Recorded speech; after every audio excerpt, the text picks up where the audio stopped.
All right, it is Thursday, October 19th, and this market it dipped under 4,300, bounced off of that, and now is going a little bit to the upside.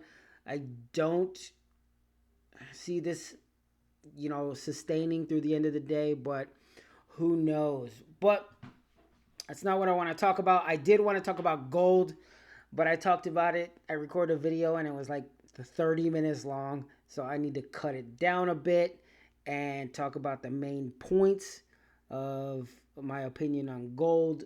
So I'm not going to do that today. But I did see, how can I not see, Tesla moving like crazy. It went from 220, almost 230 off the open, all the way down to 218 intraday low on earnings. I didn't think the earnings were that bad. Their earnings per share is down a little bit, but their revenue is still right there at the 24 billion mark.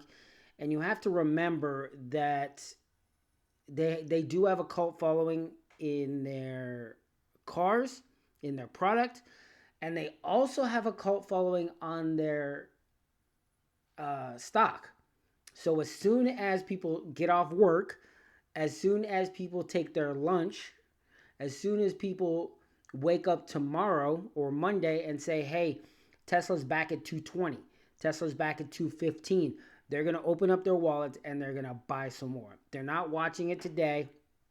Well, some of them are watching it today. Half of my Twitter feed is, should I buy more Tesla stock? Or I'm getting assigned tomorrow at 225. What do I do? Well, here's what you do.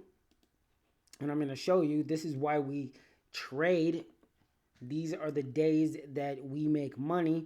So here's is what I got. I got a 185 put. It means I got to buy at 185 in December.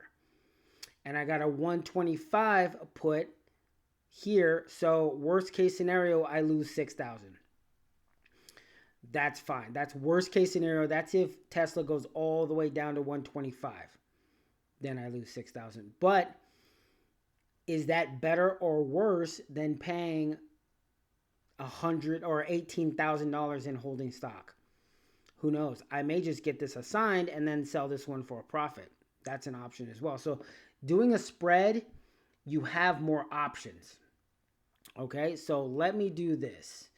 Create a rolling order because this has become much more valuable. It's like doubled in value. So let me go out and down, out and down. So if you look here, I'm sending it a month out, 2024, but I'm going down by $5 a share, which will save me $5,000. And I'm pocketing 175. Okay, I could even go down to 175, boom, like that, and I'll still pocket 82. But I only want to go down slowly as the stock goes down, because I could just sell more time. Just keep going out and out and out. I don't care if this turns into January 2025. Does anybody think that Tesla's going away? No. So let me confirm and send this. Let me pocket my 175. Now that puts me on the hook.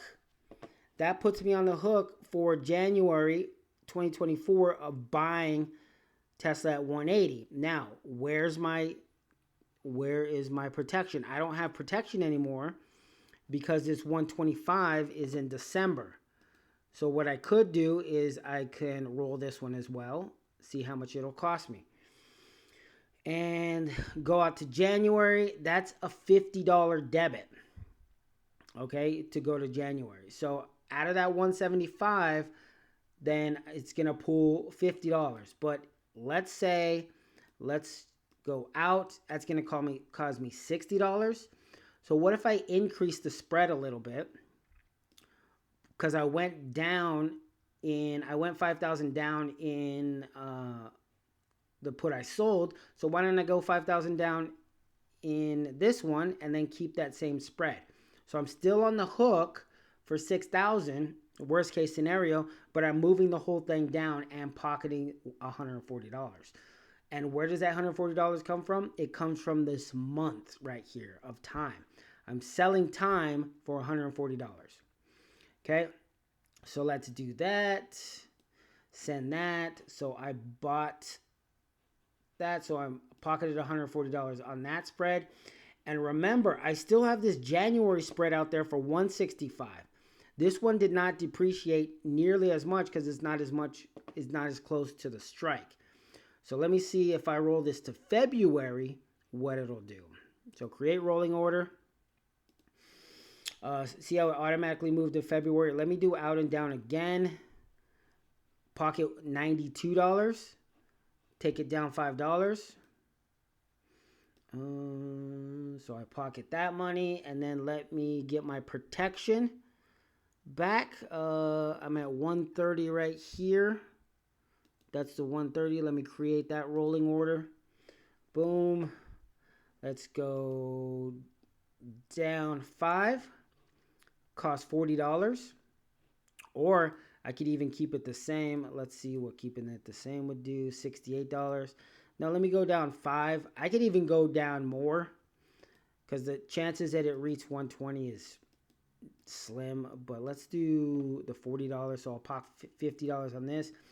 So on this 10% dive, well, almost 9% dive right now on Tesla, I pocketed an additional $190 just on that move from my put credit spreads. And I didn't lower my risk. Well, I did lower my risk a little bit by getting further away from the money, but not as much as this $20 move. I only went $5 away from the money. But I was enough out of the money where this doesn't concern me. Because if you look at the chart, to get to my 180, you would have to blast through this 2020, which it looks like it's holding the 2020. And then you would have to blast through this 200 level right here to get to my 180. So that is a steep, steep fall. And like I said, as soon as the retail investor realizes where Tesla's down from 300, I think they're gonna snatch this right up. Worst case scenario, maybe it goes to this 160 and I lose 2,000, but maybe I'll just buy it at 180 and hold on and sell my 120 and my 130 puts for a profit. So on a stock this expensive, don't just buy it. Don't just sell the put outright. You got to have some protection so you're not getting assigned 200 shares at Tesla for $35,000. That's not where you want to be. You want to have a little bit of flexibility, give up a little premium, and buy some protection.